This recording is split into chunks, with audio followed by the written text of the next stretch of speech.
Assalamualaikum warahmatullahi wabarakatuh. Perkenalkan, nama saya Holida Fitria. Saya adalah mahasiswa PPG Prajabatan tahun 2022. Saya merupakan mahasiswa dari jurusan Pendidikan Guru Sekolah Dasar kelas D.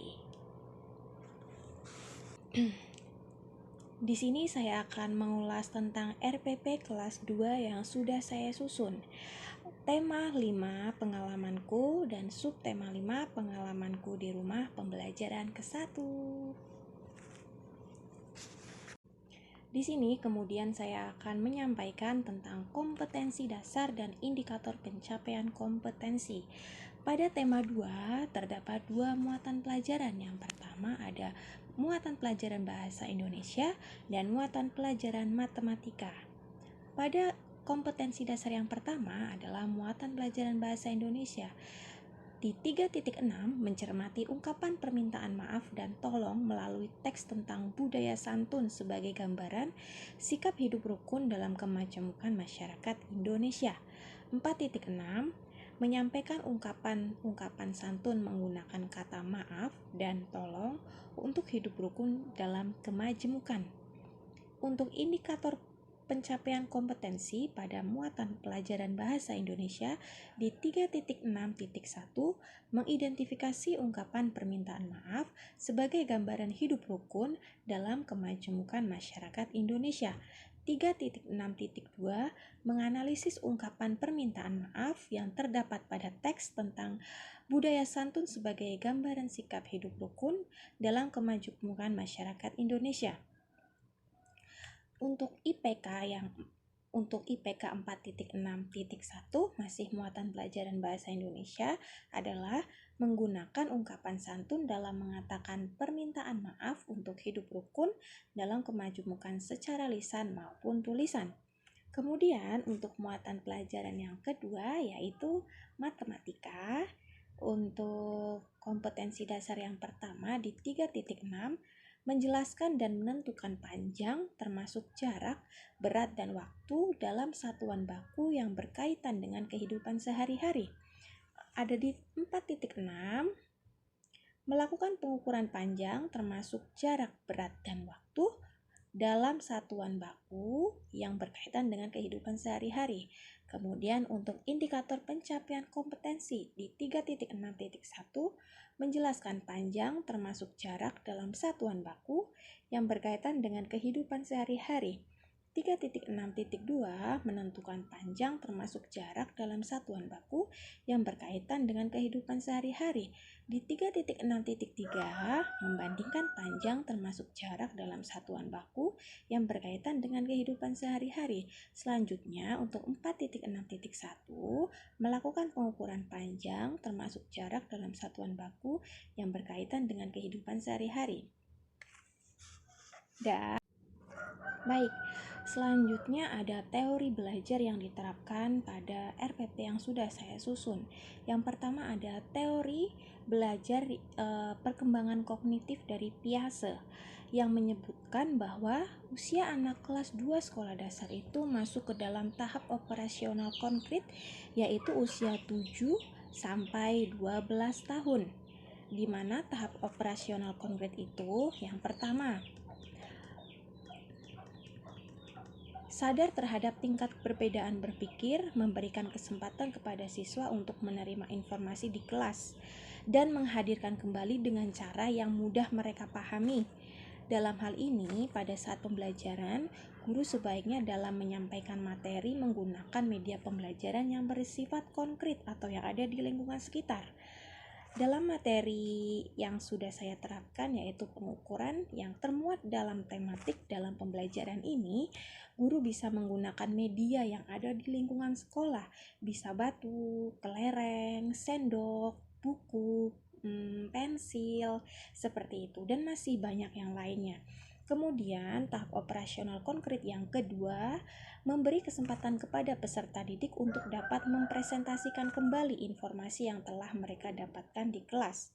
Kemudian tahap konkret yang ketiga membantu mereka untuk meningkatkan keterampilan konservasi dan mengklasifikasikan objek, serta mengenal tugas-tugas yang kompleks untuk membantu mereka memiliki pengalaman.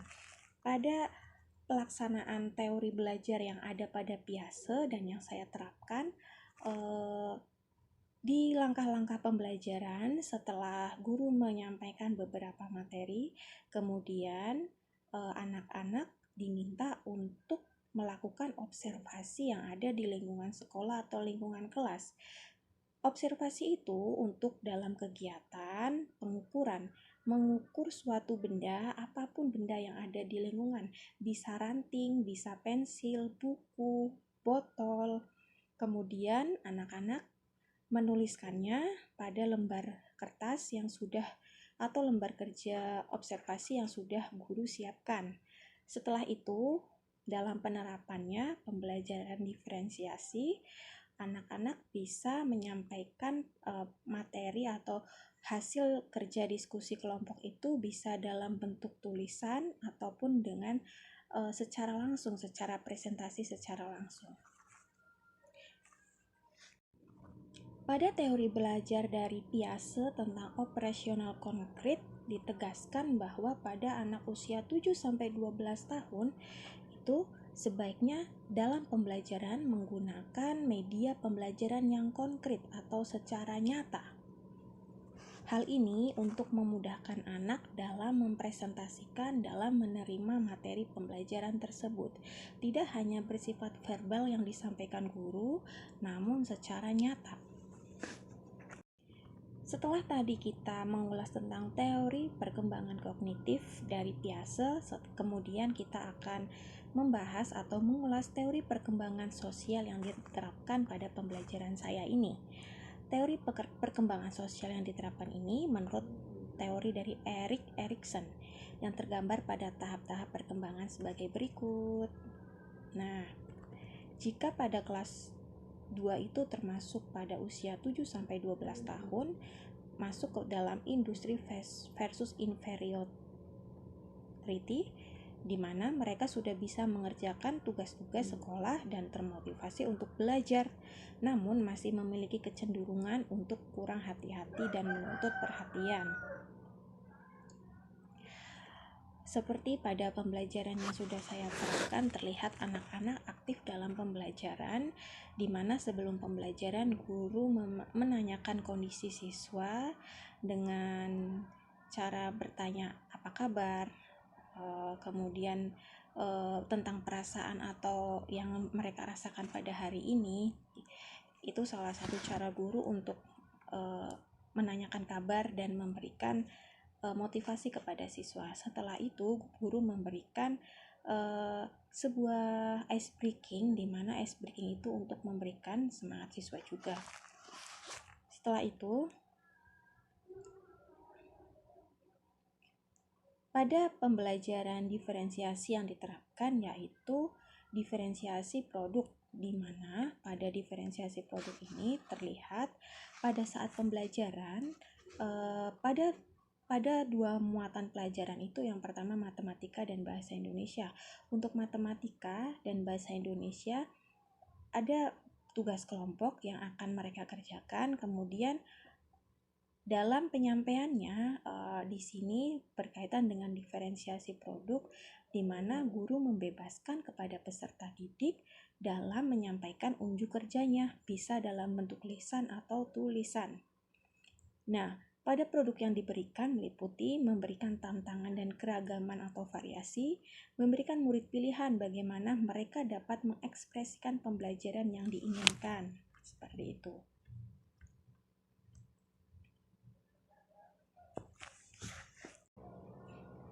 Setelah teman-teman saksikan langkah-langkah pembelajarannya, yaitu seperti yang sudah saya tampilkan tersebut. Kemudian untuk penilaian diterapkan ada penilaian sikap, keterampilan, dan pengetahuan, serta dilengkapi dengan remedial dan pengayaan.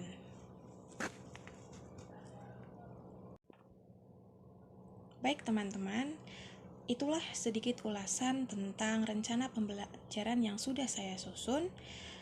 Terima kasih sudah menyimak dan menonton. Semoga apa yang saya tampilkan ini bisa memberikan manfaat, dan apabila ada kekurangan bisa diberikan komentar. Sekian dari saya, terima kasih. Wassalamualaikum warahmatullahi wabarakatuh.